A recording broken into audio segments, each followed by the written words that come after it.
I'll start with you, because the last time you were on Squawk Alley, back at the end of May, one of the things you mentioned is that you see the U.S.-China trade talks as more of an ideological issue rather than necessarily an economic issue. Do you still see that as the case?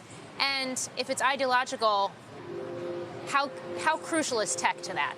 I think tech is probably the center of where the ideologies could clash. I mean, think about China as the young silverback going after the older dominant silverback, right? There's going to be a lot of jostling. There's going to be a lot of wars happening between U.S. and China. I mean, not real wars, but like wars around trade, wars around policy, wars around like how you think about democracy and where democracy fits. The things the stuff that's happening in Hong Kong, the protests that's happening in Hong Kong. If you're in China, you're not hearing anything about that. That is completely blacked out. That is the biggest fear of the Chinese government right now. And they don't want to import that kind of democracy or political power to the people in China. I definitely want to get into more on that in just a second. But Ben, first, are we in a Cold War, tech Cold War with China? I'm worried that what's been done is irreparable. I think that using tariffs or using kind of these recent bans, adding Huawei to the entities list, ZTE a year ago, as bargaining chips in a trade war, have now opened Chinese eyes to the uncertainties that they face in work with U.S. suppliers and the unpredictability of this government and how it regulates technology. And as a result, there's a deep urgency and speed to develop self-sufficiency, expand into new emerging technology markets, and wean themselves off dependence on the United States. But same question I just asked Chris there, right? I mean, I think there's always been that drive. Maybe it's a little bit more urgent now that there's sort of access to American suppliers has been threatened. How do they actually get there? I mean, Qualcomm, Intel, they're still the gold standard. Is Huawei really going to be able to have the capacity to develop chips on that level? Yeah, it's a great question.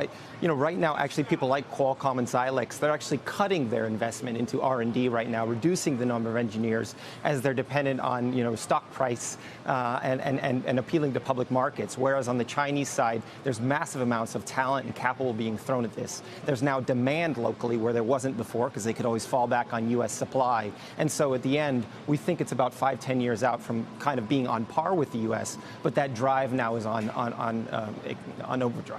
As I recall, your stance has been that we need to sort of put them in their place to some degree, yes? I mean, you're more of a hardliner on China than others. I'm a hardliner on China in that they need to open up their economy for our tech.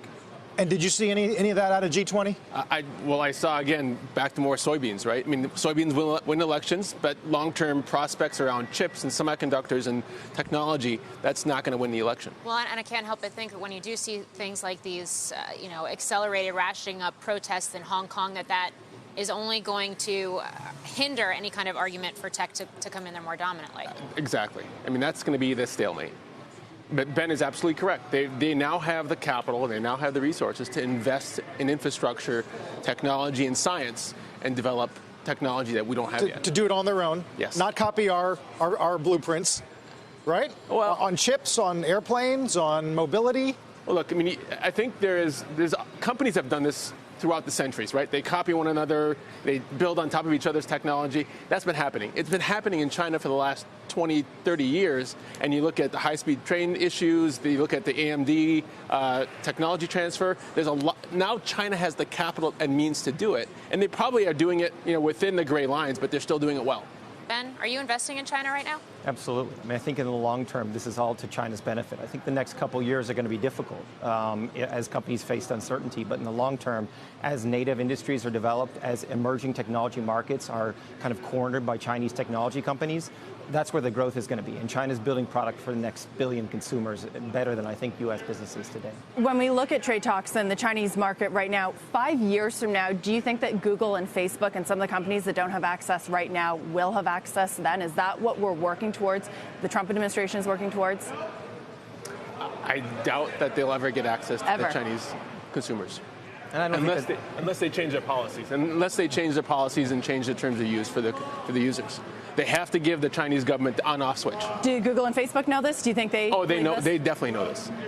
All right. I don't think it's at the top of the agenda list, though, for the Trump administration either. I think this is a trade war about who's buying what and how we kind of balance out farm demand, things like that.